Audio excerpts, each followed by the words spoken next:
আর এবার জেলার গুরুত্বপূর্ণ খবর এক নজরে, জেলা মানেই জি24 ঘন্টা।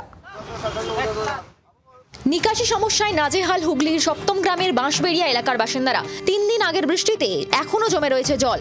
দুর্গন্ধ ও মশার উপদ্রবে দিন কাটাচ্ছেন বাসিন্দারা। প্রতিবাদে আজ পঞ্চায়েত কার্যালয় ঘেরাও করে বিক্ষোভ দেখান তারা। পঞ্চায়েত প্রধান শাবানা পারভিন জানান, ব্রিজের কাজের জন্য নিকাশি কাজ বন্ধ রয়েছে। টেন্ডার ও ওয়ার্ক অর্ডার হলে কাজ শুরু হবে বলে আশ্বাস দেন তিনি।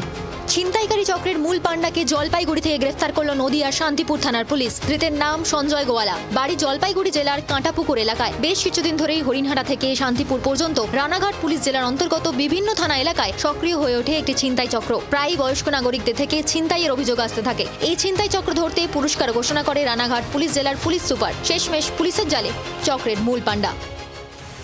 মুর্শিদাবাদের ঘটনার প্রতিবাদে পুরুলিয়ার সনাতনী সংগঠনে ডাকা 12 ঘন্টার বন্ধে মিশ্র প্রভাব দেখা গেল। সকালের দিকে অধিকাংশ দোকানপাট ছিল বন্ধ। বন্ধ সফল করতে গেরুয়া ঝান্ডা নিয়ে রাস্তায় নামেন সনাতনী সংগঠনের সদস্যরা। তবে বেলা বাড়ার সঙ্গে সঙ্গেই ধীরে ধীরে দোকানপাট খুলতে থাকে। বন্ধকে ঘিরে কোনো রকম অপ্রীতিকর ঘটনা ঘটেনি। শহর জুড়ে টহলদারি চালায় পুলিশ বাহিনী।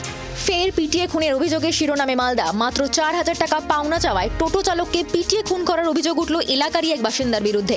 ঘটনাটি ঘটেছে মালদার ইংরেজবাজার থানার বাগবাড়ি এলাকায়। মৃতের পরিবারের অভিযোগ, স্থানীয় 52 বিঘা এলাকার বাসিন্দা বোনা শেখের কাছে 4000 টাকা পেত আমির শেখ। সেই টাকা চাইতে গেলে বোনা শেখ সহ 6 থেকে 7 জন আমির শেখকে বেধড়ক মারধর করে। দাদা আমিরকে বাঁচাতে গিয়ে আহত হন ভাই সুরাজ শেখও। স্থানীয়রা দুজনকে উদ্ধার করে হাসপাতালে নিয়ে যায়। সোমবার সকালে মৃত্যু হয় আমির শেখের। অভিযুক্তদের বিরুদ্ধে থানায় অভিযোগ দায়ের হয়েছে। তদন্তে নেমেছে পুলিশ।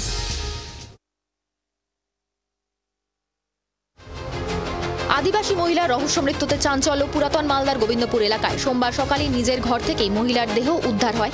মৃতার নাম পাকলু হেমব্রম। মৃতার স্বামী চন্দ্রা কিস্কু জানিয়েছেন, রবিবার রাতে বাড়ি ফেরেননি তিনি। সোমবার সকালে বাড়ি ফিরে দেখেন শোয়ার ঘরে স্ত্রীর নিথর দেহ। চন্দ্রা কিস্কুর দাবি, তার স্ত্রী প্রতিদিনই চোলাই মদ পান করত। অতিরিক্ত চোলাই মদ পান করার জেরেই মৃত্যু হয়েছে তার। দেহ ময়নাতদন্তের জন্য পাঠানো হয়েছে। আদিবাসী অধ্যুষিত গ্রামে চোলাইয়ের রমরমা কারবার নিয়েও আবারও বিভিন্ন মহলে অভিযোগ উঠতে শুরু করেছে। পুলিশ এবং আবকারি দপ্তরের নজরদারি বাড়ানো দাবি উঠছে। আবারও চা বাগান থেকে উদ্ধার কিংকোবরা। 15 ফুটের কিংকোবরা উদ্ধার হলো মাল ব্লকের মিনগ্রাস চা বাগানের ডালিমগড় ডিভিশনের 1 নম্বর সেকশন থেকে। সোমবার সকালেই চা বাগানের শ্রমিকেরাই প্রথমে বিশাল সাপটিকে চা বাগানের একটি নালার মধ্যে দেখতে পান। খবর পেয়ে মালবাজার থেকে বন্যপ্রাণ শাখার মাল স্কোয়াডের কর্মীরা এসে সাপটিকে উদ্ধার করে গরুমারা জঙ্গলে ছেড়ে দেন। গত 1 সপ্তাহ পর এইভাবে কিংকোবরা উদ্ধার হওয়ায় উদ্বেগ প্রকাশ করেছেন পরিবেশ প্রেমীরা, আতঙ্কিত চা শ্রমিকেরা।